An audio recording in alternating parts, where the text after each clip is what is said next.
I'm Chris Como with Devoted Golfer TV, and this is Dr. Sasho MacKenzie, golf researcher from Nova Scotia, Canada, St. Francis Xavier University. Awesome. And he's done some great research I'm a big fan of. One in particular, it talks about different ways a club could square up or not square up, given certain forward dynamics modeling of different segments and torques that are being created. That's right. Correct me if I ever say anything that's not quite right. Please, we're just sort of having a conversation. Hopefully, clear up some concepts that you've illustrated in your modeling. Absolutely. Okay, so you did some simulations. Why don't you describe, kind of take me through the different simulations you've done? Okay. So the first was a baseline simulation where we tried to represent the golfer, the most fundamental motions of a golfer. So if you can get into the top of the backswing position, Chris. So I want you only to do torso rotation. So that's one movement. Okay, that's perfect. That's one movement. And actually, we did a really simplified model where we actually don't even have the trail arm on the club, right? Just to really simplify things to clarify the point. Then we have torso rotation. Then we've got shoulder movement, and then we've got a wrist on cocking movement. Okay, and the final movement is really the key element of what we're talking about in the simulation. If you go down to impact without squaring the club face, you see that the face is going to be wide open. So we need some motion in this model to allow that club face to rotate from this position to close 90 degrees. So if we don't do that, if you go back up to the top and you only do torso rotation, shoulder movement, and the wrist on cocking, the heel of the club is going to hit the ball. So we need some movement here to allow that to square up. So in a lot of ways, the principle of this paper, the main intent of it is to look at the torque that's being created, this forearm torque. That's right. Because that's what squares the club at the end of the day. That's right. And that could be coming from the trail arm as well. Sure. So what would you say to people who've kind of maybe said that it's not a great sort of representation of what's going on because of the lack of a trail arm in the model? Well, I would say that we can model the trail arm being in the swing without it physically being there. So we can model the effects that it has on the club, even though we didn't represent it. So I just estimate the torque that would be created.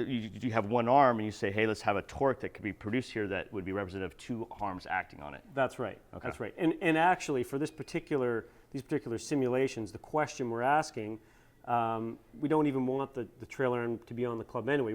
The most important simulation is, what if we don't have any ability to square that club up? So whether it's coming from supinating torque on the lead arm or some other force and torque being applied from the trail arm, it really doesn't matter, because the whole point is, let's remove those and see what effect that has on the dynamics of the swing and our ability to square the face. Okay, so let's get into some of the simulations you did. So the first one was, with all those four fundamental movements, let's determine when we should start and stop all the muscles involved to maximize club head speed with a square face. That's simulation one baseline. Okay? And we can see that we can get, that basically was, we got a good golf swing, square club face, lots of club head speed, and all the torque generators were active. Okay? And the hands moved in, also to simplify it, the hands moved in a constant plane all the way down. Not perfectly representative of a true golfer, but to elucidate the point in the simulation necessary to make things clear. And I mean, just real quick, just kind of tangent, just talking about plane, there's all sorts of discussion on plane. When we're talking about plane, we're just saying, hey, look, if we take points that an object's moving in space, 3, we can create a plane out of that. So we're just saying, hey, there's a plane, we're taking all these sort of data points of what the hand traveled on, kind of connect the dots, so to speak, we get a plane out of it, and then we look at the club's relationship to what the hands did, that plane. That's correct, and it makes things a lot easier to understand and apply if we can just, for the sake of these simulations, assume and force the golfer to move in a constant hand path, making that plane constant. It's easier to visualize the force and torque. It's easier to show in simulations. It really doesn't matter whether for the purpose of this, we'll get into it later, but the purpose of this doesn't matter whether the hand path is constant or not. Really what we're showing is the relationship between any hand path and where the club is. And that's where I think people kind of miss the point a little bit. They get caught in maybe the minutia of it. That's right. But it's really sort of a big picture relationship. And one of the reasons I appreciate the paper is because it's something I've seen in golf swings for a long time. It's like when I read that paper, it's like, oh wow, that explains something intuitively that I've seen in better swings. Yeah, so that's simulation one. We got the good club head speed, square club face, and now the thought is, okay, I wonder if we can manipulate the position of this club head, the center mass club head, relative to the hand path, to see what effect that will have on our ability to square the club face up. So just a quick review, if you don't do any form rotation and you go down to impact, the heel of that club is going to hit the ball, right? So we need something to square it up. Presumably that has to be coming from some muscular effort, whether it's a trail arm or the lead arm, doesn't matter. We've modeled that in the first simulation, and we've shown that, yeah, okay, we can execute a swing with that torque. But second simulation was really neat is if we dropped, early in the downswing, if we drop the center of gravity of the club below the path of the hand, so if we rotate around here a bit, maybe the camera can see it. So let's just say for clarification, this is the path that the hands are moving on. This is the path that Chris is going to be applying a force on the club in this direction. Yep, exactly. This particular point in time. This is, if we go back up here, this is the hand path. Well, that center of gravity of the club is below that plane. This would be above the plane. This is below it. This would be right in line with it. For this particular point in time, things are always changing throughout the swing. But just to illustrate it, now we've got a situation where we've got a moment arm. So we're getting a little technical biomechanically here, but here's a force vector, okay? And the center mass of that club is at a distance from that force vector.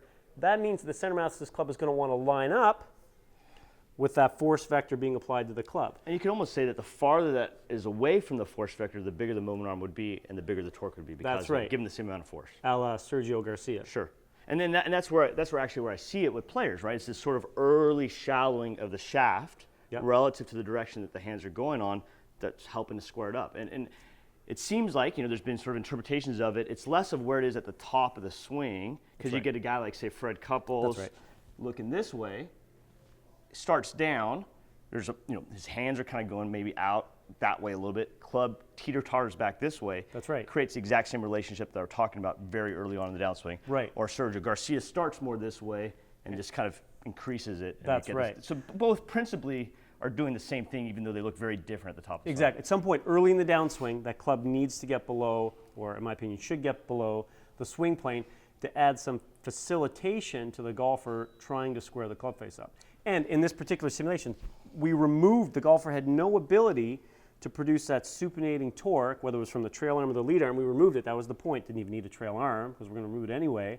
That if we allow that center of gravity of the club to drop below the hand path plane, and therefore the force that the hand's applying to the club, below that force vector, that's going to create a torque that's going to actually square the club face up at impact without any active control by the golfer. And it's not a mutually exclusive thing. You could have that torque, but someone could still have a muscular torque applied to it at the same time. It's just to illustrate, hey, look, you don't necessarily need it. And, then going back to anecdotal, right? A lot of players say, oh, I feel relaxed, like good players. I feel like I'm swinging really well when I'm relaxed. I mean, they might be saying, hey, look, I've created I don't know, this is speculative, preface it with it, but they might be expressing a relationship of, hey, when I'm swinging well, I've created this relationship of the club to my hands that I don't need, my muscles don't need to do so much to square it up. And when I say my muscles, I mean the form. There's still the plane the hands are being created from the shoulder torque. That's creating the movement of the hands in space. That's so it's not completely no right. muscular, just isolating this torque generator. That's right. Okay. That's right. So now if we're to look at, say, the other side of it, right? Like the kind of when the club is on the other side of this force vector. Yes. What's going to happen? And this is, to me, what a lot of amateurs struggle with, I would say. That's right, the classic over-the-top move, right? Yeah. And I think that stems from now, I think that really this torque that we're talking about, even though we're modeling it as only having the lead arm and the club, really it's probably coming from the trail arm and the golfer getting a little too active too early with that right side in the movement that's going to cause the club head, if this is your hand path plane at this particular time, causing the club center of gravity to go out here. Sure. Now we've got, there's your hand path force vector, and now we've got the club. This creates a moment arm and a force vector that's going to create a torque in the opposite direction. Exactly. And now when we go down to impact, you're going to be trying to fight that to try and square it up. You're actually going to have really a lot of trouble squaring the face. And maybe when that happens, intuitively try to do everything I can to square it up last minute. This might be where you see a lot of this type of stuff. That's right. You get some weird stuff going on. And I think you have two options as the golfers. I think this really has an applicability to understanding real-world scenarios. You often hear of a golfer that struggles with a slice. When he really catches one, it's probably going to be a pull. right? So what he It's realized, overshooting it almost. that's right. What he realized is that, okay, the club has come over the top of where I'm currently at on my hand path. Well, I'm not going to be able to move the club from there, but what I can do late in the downswing is change my hand path. So now, that's right, now my hand path, now I got the relationship again.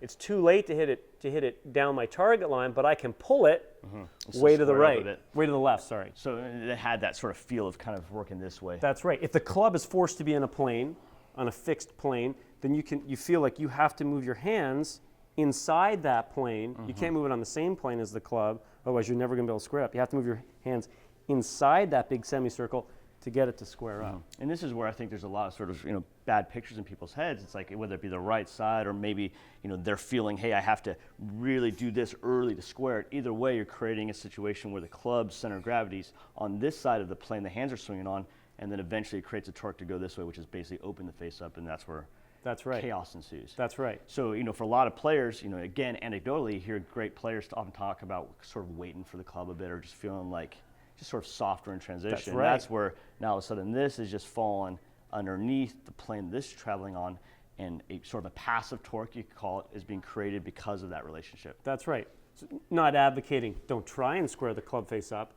I think Sergio Garcia drops it way inside, way below the hand path plane. He's still trying to square it up. Sure. But those two things are working in synergy, Yeah. not only to help square the club face up, but in my opinion, adding to club head velocity. Yeah.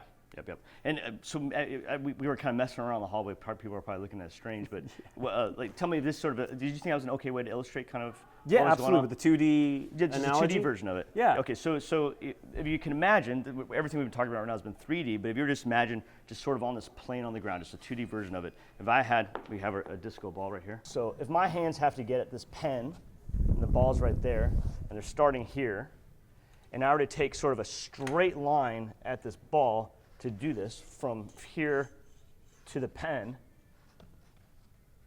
I would have to apply a torque at my wrist, a muscular torque, to get the club out that way. That's right, because the force you're applying to the club head is in line with the center of gravity, no passive torque. You need muscles to get it going. No, the center of gravity is just going to translate. That's basically. right. There's going to be no actual rotation. That's right. So now, if I were to do the same thing, I'm still trying to get to here.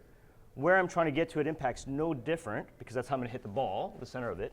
But I'm taking a different direction to do it. Now I'm going sort of back around and then back in. Now all of a sudden, I can make it go real, and I'm very relaxed in my wrist. The torque that was being created was just by the direction the hands are traveling on relative to that. That's right. You can even hold it with 2 fingers. Maybe not going to be as accurate, but to show that, yeah, with 2 fingers, you can't put enough torque on that club to rotate it on the ground. Right. So it's those passive forces.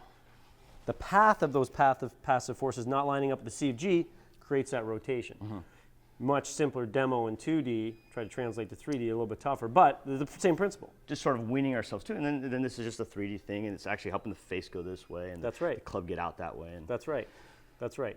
So, to kind of go really technical for a second, for those people who are interested, there's kind of a neat thing going on. If we just have you lead arm go to 3/4 up in the backswing, and yeah, exactly. And let's have you rotate. Let's say you're trying to hit it this way, Chris. Okay. Yeah. There we go. Exactly. So this segment needs to rotate longitudinally about itself between here and the golf ball somehow, right? So what we're doing by dropping that club below the path of the hands is we're creating a torque, okay? Torque for a period of time is going to create an angular impulse. We're going to generate angular momentum from that angular impulse about this lead arm, okay? Right now, the club and arm system has a very high moment of inertia about this axis. So we can see angular momentum being generated from that torque. We know it's there, but we're not going to see it in motion because that moment of inertia is really high. Moment of inertia times angular velocity gives us angular momentum, right? So we have some angular momentum being generated, but the neat thing about the golf swing is that we're going to have to uncock those wrists. Now, this club and arm are lined up. The moment of inertia about this lead arm has dropped way down. But you have all that momentum, and now it's going to be increase of. That's right. So we got a 10, 20-fold decrease in the moment of inertia. Yeah. We get a 10, 20-fold increase in the angular velocity just from that small angular impulse of the club being below the plane and that thing's going to whip square right at the bottom where we need it to. And that's just that's the impulse relationship to momentum, basically. That's right. So I mean, That's overly technical. there's a lot of layers to this. Yeah. And there's a lot of layers to it. And it's just very interesting. It's something I've seen over and over again makes sense to me, especially all the stuff where you're talking about how as this angle gets lost at some point, it's going to reduce the moment of inertia about the form, which is essentially aiding to square it up as well. That's right. There's another aspect to it. That's right. So in a simpler way, I guess you could say that, right? Yeah, absolutely. Okay. Yeah. Let's talk about maybe awesome. I understand it better. I see stuff in swings better. What are some ways that someone can maybe train this into their golf swing? So I had an unfortunate injury playing sports, and for a whole golf season, I had no use of my trail arm in the club. Right, I had a severe elbow injury, so I was forced to either give up golf for a season or play with just my right hand on the club, and you become very keenly aware of how important those passive forces are in the swing. My lead arm only, I don't have nearly enough strength. Sorry, I'm left-handed, to square that club face up for impact if all I'm relying on is muscular torques. So if I would start the downswing with too much tension in my hand, to use a golfing terminology, and not allow that club to drop inside my hand path first, I was hitting weak fades all day. But if I could just allow myself to relax a bit at the top to allow that club to drop in, then I could get that squaring that I needed to hit the ball straight. So I think from that would be an excellent drill to understand how that feels. If you get the club on the top of that plane and you try to square it, not going to happen. Well, a good friend of both of ours, John Harsty, he came up with an analogy where he would say, there's certain things in golf instruction that he relates to being a drug, where if you take it for the right problem, it's an okay fix, but if it's not, it can be kind of damaging. And then there's vitamins, right, where it's just like it's not going to hurt you. It can only help you. There's only good that can come from it. Yep. And I would consider, and from my teaching, I think left-hand only swings, learning how to make contact with it is sort of a vitamin. Like I don't see it hurting anybody really. Right. So I would really encourage a lot of players to learn how to pitch the ball left hand only, learn how to hit bunker shots, learn how to chip it left hand only, because you're going to really feel, like you're saying, how does this club square up through a passive torque being created by the hand path's relationship to the club, right, as opposed to you trying to do it. Right. And it's just a great exercise to get some feel for it in there. I would also say, and you can correct me if I'm wrong, but just that feeling of letting the club kind of almost fall back behind your hands a bit early. Yes. There's probably a lot of whys that happens, and it's outside the scope of this video, what segments are contributing to a hand path that will make that happen early in the downswing. Yep. But we won't get into that. But just the general theme of this club sort of falling back behind your hands early is going to eventually help it to square up later. That's right. That's right.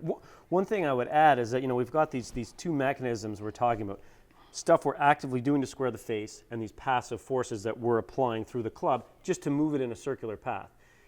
And you can't get away from the passive forces. If you want a high club head speed, which you're going to have, the club head's going to be moving at 100 miles an hour near impact. Those forces on the grip end of the club, they're going to be high. You can't get away from it. So the effect of that torque, that passive torque being applied to the club via that passive force, it's going to be there. You can't do anything about it unless you don't want to hit the ball with a lot of speed. Mm-hmm. Okay, so you might as well work with it as opposed to fight it. Mm-hmm.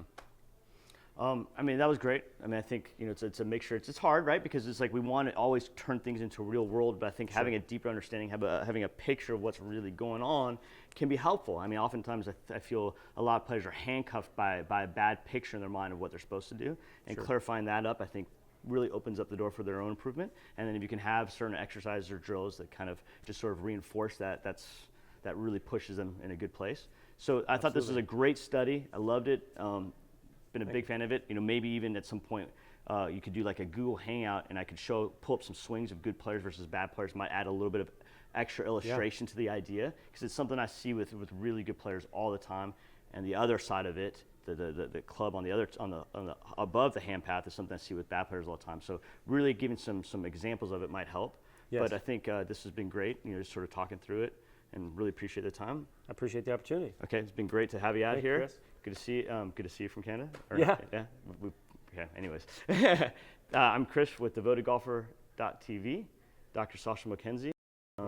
He's got some cool stuff coming up. Also, some more modeling. That's right. With the trail arm on the club. So stay tuned. There's some good stuff. There's a bunch of great researchers out there Dr. Kwan, who you know, my professor, great researcher, Sasho, MacKenzie, they're everywhere. So it's an exciting time in the golf world because we're really starting to kind of look at things at a deeper level, and then hopefully the golf instructor can be a translator of that. I think our role is to sort of understand that, at least in part, is to understand this, translate into a language of feel. It's like if I'm going to translate German into English, I got to know German, a fair amount. I mean, I don't have to know it to your level, but it's okay. It helps to know it a little bit. Now I can translate into the language of English, or in this analogy, feel for the golfer. That's right. And this whole thing could simply be summed up with one thought or one cue to the golfer. You just kind of relax the top and let the club drop in. You don't need to throw terms like moment of inertia, swing That's plane, for the hand path. You don't need any of that. You need to understand it. You decide what you're going to communicate to your pupil. Right, and I think that's sort of a misconception with people out there. They're thinking that the ones who are curious about this, the more hard biomechanics of stuff, are disconnected from what the golfer needs. That's not true. Like, we can take this and make it into something very usable, very sort of layperson's language. So there's only upside to all this research, in my opinion. Absolutely. Great. Well, thank you so much again. Thank you, Chris. Thank you guys. Devoted Golfer TV, Chris Como. Fun little video, hopefully, for you guys.